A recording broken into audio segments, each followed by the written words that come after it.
Hey everyone, does this look familiar? It's weekend.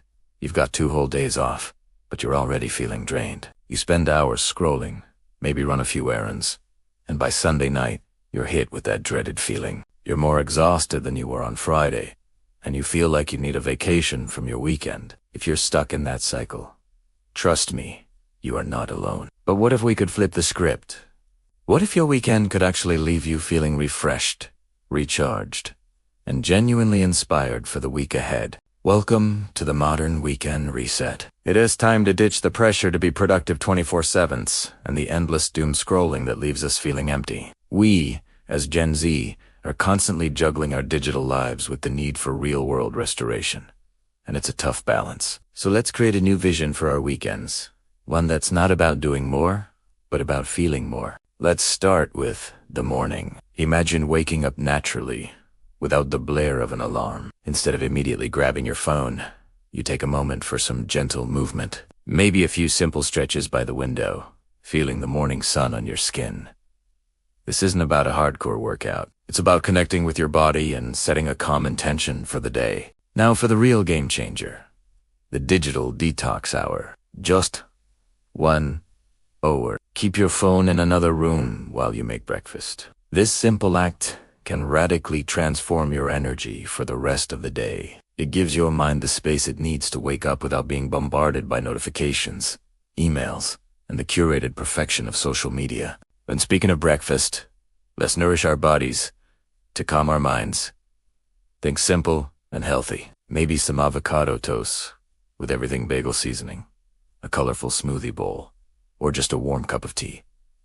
You can actually sit down and enjoy. The goal is to be present with your food, savoring each bite. This mindful start sets a peaceful tone for everything that follows. All right, our mindful morning is set. Now, for the middle of the day.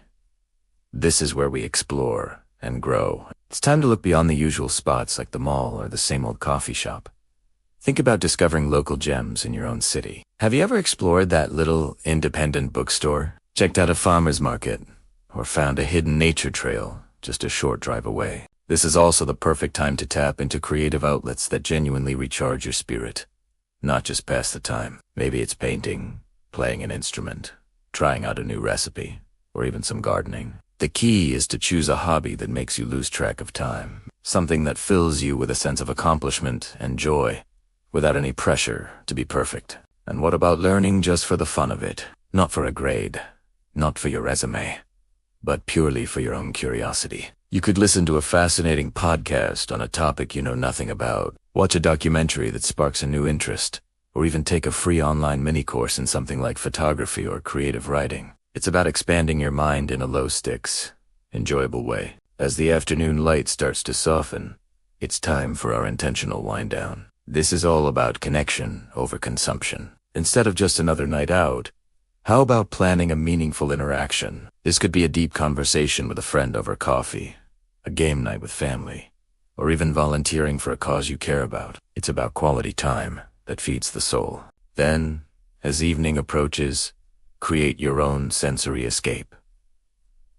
Curate a cozy, calming atmosphere at home. Dim the lights, light a favorite candle, put on a relaxing playlist, and maybe take a warm bath. It is about signaling to your body and mind that it has time to relax and decompress from the day. This is your personal sanctuary. And just before you go to sleep, let's practice a little reflection for tomorrow. This can be as simple as spending 5 minutes journaling about your day, writing down 3 things you're grateful for, or just quietly thinking about what made you feel good. This practice helps to close the day with a sense of peace and gratitude, setting you up for a restful night. Now, the big question is, how do we make this amazing feeling last? A mindful weekend isn't a one-time fix. It's about building a sustainable lifestyle. The secret is micro-mindfulness. You don't have to do all of these things every single weekend. Start by incorporating small, consistent habits. Maybe it's just the phone-free morning or the gratitude journaling. These small acts amplify the benefits over time. A huge part of this is also learning to set boundaries that lead to bliss. It's okay to say no to plans that you know will drain you. It's okay to protect your downtime and prioritize your mental well-being. Your mindful space is precious, so don't be afraid to protect it from external demands and pressures. Ultimately, this is your unique journey. There is no one-size-fits-all blueprint for the perfect mindful weekend. Take these ideas, experiment with them, and see what truly resonates with you. Your weekend should be a reflection of what you need to feel restored and happy. So, I empower you to personalize your plan and create a weekend that truly serves you. Thank you so much for hanging out with me today and exploring how we can transform our weekends. I hope you feel inspired to craft a more mindful and restorative time for yourself. If you enjoyed this video and want more content on living intentionally, please give it a thumbs up. And don't forget to subscribe to the channel and hit that notification bell. I'd love to hear your ideas for a mindful weekend in the comments below. See you in the next one.